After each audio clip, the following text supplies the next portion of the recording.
সীমান্ত সন্ত্রাসে যে ক্রমাগত মদত দেওয়া হচ্ছে, জঙ্গিদের আশ্রয় দিচ্ছে পাকিস্তান, খোদ পাকিস্তানের প্রতিরক্ষা মন্ত্রী তিনি কিন্তু স্বীকার করে নিয়েছেন দীর্ঘ 3 দশক ধরে জঙ্গিদের মদত দেওয়ার কথা তিনি কবুল করে নিয়েছেন।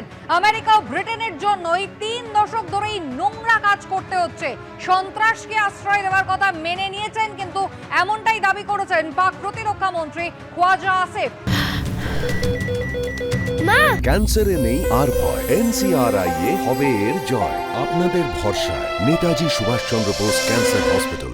স্কাই নিউজকে তিনি একটি সাক্ষাৎকার দিয়েছেন যেখানে তার স্বীকারোক্তি যে এটা একটা ভুল, আমাদেরও এর ফল ভুগতে হচ্ছে।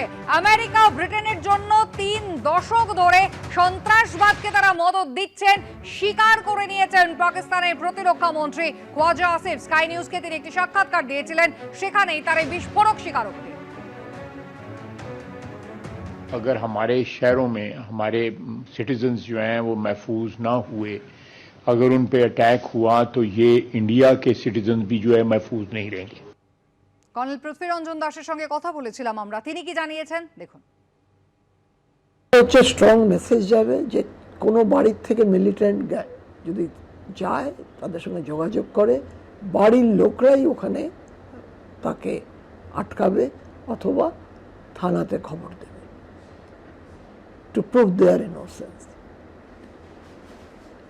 আর আরেকটা হচ্ছে একটা কিছু মানুষ যারা নাকি এই মিলিটেন্সিতে বিশ্বাসী করে তারা আরো রেগে যাবে। দ্বিতীয় অংশটা খুবই কম। তো এই পরিস্থিতিতে এদের শেল্টার ওরা কোথায় নিচ্ছে, এই বাড়িগুলিতে কিন্তু সার্চ করেছে, বাড়িগুলিতে কোনো রকম টেল মার্কস পাইনি যে ওরা এখানে এসেছিল বা এসে গেছিল। তো কোথায় পালিয়েছে, কেন ওই জায়গাটা যদি আপনি কাশ্মীরে ওই জায়গাটা দেখেন, এত জঙ্গল, মানে একটা জায়গা পাহাড় থেকে উঠে আরেকটা পাহাড়ে যেতে ওইখান থেকে প্রথম হলো দূর থেকে এরা দেখতে পারে, ওরা অন্য জায়গায় লুকিয়ে পড়ে। দ্বিতীয় কথা হলো যদি রাত্রিবেলা যান নাইট ভিশন ডিভাইস নেই, তখন কুকুর, প্রচুর কুকুর থাকে ওইসব এলাকায়। কুকুর ঘেউ ঘেউ করলেই ওরা বুঝতে পারে অর্থরাত্রে সাধারণ মানুষ আসছে না ওইসব রাস্তা দিয়ে, সেনাবাহিনী আসছে। যে কোনো মুহূর্তে এয়ার স্ট্রাইক হতে পারে, আর তাই ইসলামাবাদ লাহোরের আকাশ সীমা বন্ধ রাখার সিদ্ধান্ত নেওয়া হয়েছে। যে কোনো মুহূর্তে ভারতীয় বায়ুসেনার হামলার আশঙ্কায় রয়েছে পাকিস্তান। ইসলামাবাদ লাহোর বাঁচাতে তাই আগামীকাল পর্যন্ত পাকিস্তানের আকাশ সীমা বন্ধ করার সিদ্ধান্ত নিয়েছে তারা। ভারতের হামলার আশঙ্কায় পাকিস্তানের নোটিশ টু এয়ারম্যান, ইসলামাবাদের সামরিক কিংবা অসামরিক বিমান উড়ান বন্ধের নোটিশ।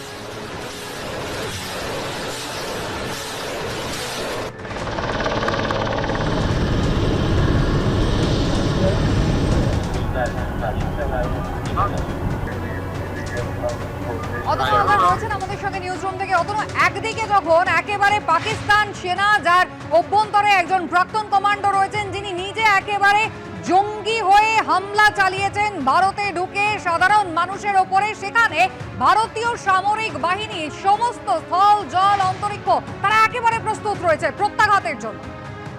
দেখো একবারই, তার কারণ হচ্ছে যে প্রত্যাঘাত যে হবে সেটা ভারত সরকারের পক্ষ থেকে পরিষ্কার করে দেওয়া হয়েছে। তার কারণ এই জঙ্গি হামলা পাকিস্তানের মদতে হয়েছে, এই জঙ্গি হামলা পাকিস্তানের মাটিকে ব্যবহার করে হয়েছে, ফলে এর প্রত্যাঘাত হবেই।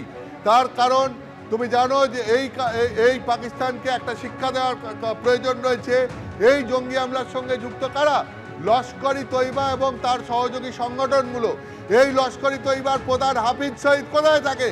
পাকিস্তানে থাকে। সেই পাকিস্তানে দিনের পর দিন তাকে দেখা গেছে যে বিভিন্নভাবে তার বিভিন্ন কার্যকলাপ লক্ষ্য করা গেছে। কখনো পিওকের মাটিকে ব্যবহার করে, কখনো পাকিস্তানের মাটিকে ব্যবহার করে লস্করের জঙ্গি সংগঠনগুলো তাদের কার্যকলাপ দিনের পর দিন অবাধে চালিয়ে গেছে। অথচ পাকিস্তানের তরফ থেকে তাদের বিরুদ্ধে কোনো রকম কোনো সদর্থক পদক্ষেপ নিতে দেখা যায়নি। ফলে এই জঙ্গি শিবিরগুলোকে গুড়িয়ে দেওয়ার প্রয়োজন রয়েছে এবং সেই কারণে 2016 সালে ভারত সার্জিক্যাল স্ট্রাইক করেছে, 2019 সালে বালাকোটে এয়ার স্ট্রাইক করেছে। ফলে এই জঙ্গি সংগঠনগুলোকে যে গুড়িয়ে দেওয়া হবে ভারতবর্ষের পক্ষ থেকে তার বার্তা পরিষ্কার করে দেওয়া হয়েছে। তুমি দেখেছো গত কয়েকদিনে ইতিমধ্যেই কাশ্মীরের মধ্যে এই সমস্ত জঙ্গিদের যে সমস্ত জায়গাগুলো রয়েছে তাদের বাড়ি, তাদের ঘাঁটি, এই সমস্ত জায়গায় সেনাবাহিনীর তরফ থেকে চিরুনি তল্লাশি চালানো হয়েছে। বেশ কয়েকটা জায়গায় ইতিমধ্যেই আঘাত হানা হয়েছে। কিন্তু এটা তো গেল দেশের মধ্যে, কিন্তু দেশের বাইরে কখনো পিওকেতে, কখনো পাকিস্তানের মাটিকে ব্যবহার করে যেখানে জঙ্গি ঘাঁটিগুলো রয়েছে সেখানে আঘাত হানার প্রয়োজনও রয়েছে। প্রত্যাঘাত আনতে হবে সেখান থেকে, প্রত্যাঘাত আনা হবে সেখানে। ফলে সেখানে প্রত্যাঘাত আনার জন্য এই মুহূর্তে ভারতবর্ষের সেনাবাহিনী সহ সমস্ত এজেন্সি প্রস্তুত। শুধু এটাই এখন দেখার কবে, কোথায়, কিভাবে এই প্রত্যাঘাত ভারত আনে এবং সেই প্রত্যাঘাতের পর পাকিস্তানের কি রিয়াকশন হয় একেবারে। সেটাও দেখা। কত ধন্যবাদ।